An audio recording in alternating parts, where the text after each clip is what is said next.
مصر کی تاریخ کا ایک ایسا بدبخت بادشاہ جس نے اپنی سلطنت کو بچانے کے لیے ہزاروں معصوم بچوں کا قتل کیا، لیکن پھر بھی وہ اللہ تعالیٰ کی خفیہ تدبیر سے نہ بچ سکا اور آخرکار اللہ تبارک و تعالیٰ کا حکم فرعون پر غالب آ گیا اور خدائی کا دعویٰ کرنے والے فرعون کو اللہ تعالیٰ نے صفائے ہستی سے ہی مٹا دیا اور اس کو رہتی دنیا کے لیے عبرت کا نشان بنا دیا۔ مصر کی تاریخ میں کل 33 فرعون گزرے ہیں اور ان تمام تر فرعونوں میں سے سب سے بدبخت فرعون وہ تھا جو حضرت موسیٰ علیہ السلام کے زمانے کا فرعون تھا، جس کا ذکر اللہ تعالیٰ نے قرآن پاک میں بھی کیا ہے۔ اس فرعون کا نام ولید بن مصعب یا مصعب بن ریان تھا اور بعض روایات کے مطابق اس کا نام قابوس تھا۔ فرعون کے دور میں ایک ایسی بدبخت قوم تھی اور یہی وہ قوم تھی کہ جس نے فرعون کو اپنا خدا مانا تھا اور وہ قوم فرعون کی پوجا کیا کرتی تھی اور فرعون بھی اسی ہی نسل سے تعلق رکھتا تھا۔ فرعون کو اللہ تعالیٰ نے 400 سال کی عمر عطا کی اور اس 400 سال کی عمر میں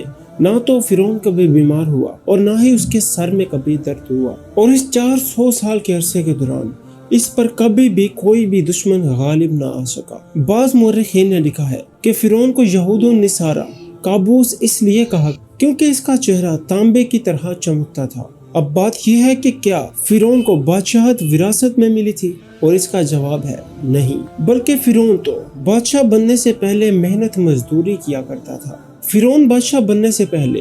ایک عام انسان کی طرح زندگی گزارا کرتا تھا اور عام انسان کی طرح مزدوری کر کے اپنی زندگی کا گزر بسر کیا کرتا تھا۔ ایک دن فرعون اس محنت اور مزدوری سے تنگ آ گیا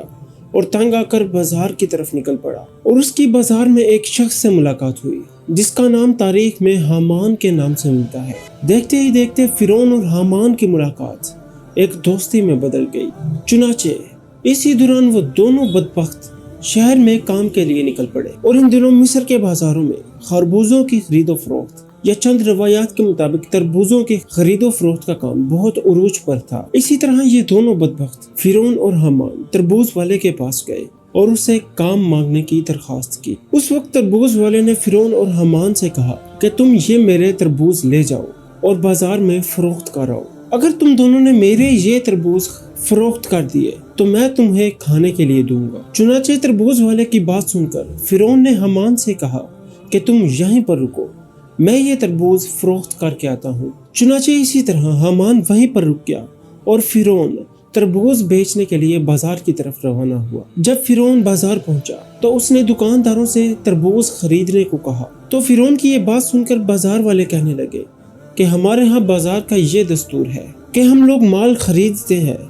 جو مال خریدتے ہیں اسے بیچنے کے بعد اس کی قیمت ادا کرتے ہیں۔ چنانچہ فرعون بازار والے کی بات سن کر کچھ دیر کے لیے خاموش رہا اور پھر اسی دستور کے مطابق فرعون تمام تر سامان بیچ کر واپس چلا آیا اور آ کر تربوز والے سے کہنے لگا کہ مجھے یہ کام اچھا نہیں لگتا، اور اسی طرح فرعون تربوز والا کام چھوڑ کر وہاں سے چلا گیا۔ اب فرعون کو ایک ایسے کام کی تلاش تھی جس کے اندر اسے زیادہ سے زیادہ پیسے مل سکے اور فرعون امیر بن سکے، اور چنانچہ فرعون بادشاہ مصر کے دربار میں چلا گیا اور بادشاہ مصر کے سامنے اپنی درخواست پیش کی اور وہ فرعون بادشاہ مصر سے کہنے لگا کہ میں بہت دور سے آیا ہوں، یہاں پر میں کام کی تلاش میں آیا ہوں اور میری حالت کچھ ایسی ہے کہ میں کھانے پینے سے بھی عاجز ہوں۔ برائے مہربانی مجھے اس مصر کے کسی سلطنت کے شہر میں بطور فدی کوئی کام دے دیا جائے۔ چنانچہ اس وقت بادشاہ مصر نے فرعون کی یہ باتیں سن کر کہا کہ تو کون سا کام کرنا چاہتا ہے؟ بادشاہ کی یہ بات سن کر فرعون کہنے لگا کہ مجھے مصر کے کسی بھی قبرستان کی دروگی دے دی جائے اور اس کے بدلے میں کچھ رقم شاہی خزانے میں جمع کروا دیا کروں گا، اور میں چاہتا ہوں کہ میری اجازت کے بغیر مصر کے قبرستان میں کوئی بھی اپنا مردہ دفن نہ کرے۔ فرعون کی یہ بات سن کر اس وقت کے بادشاہ مصر نے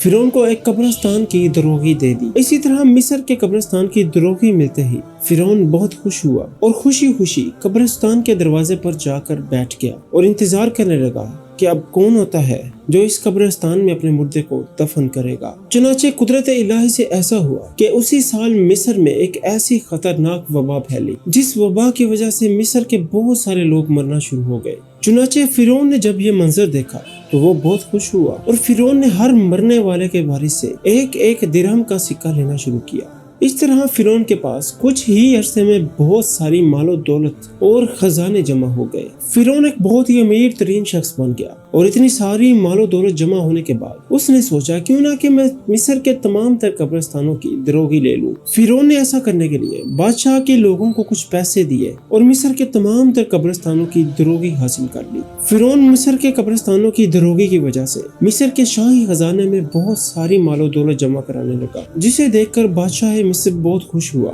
اور خزانے میں اتنی ساری دولت جمع کروانے کے بعد بادشاہ مصر کو فرعون سے محبت ہونے لگی۔ بادشاہ مصر فرعون کو عزت دینے لگا اور اسی دوران قدرت الہی سے ایک ایسا کام ہوا کہ مصر کا ایک وزیر اسی دوران مر گیا، کیونکہ فرعون اس وقت بادشاہ مصر کا بہت ہی مقرب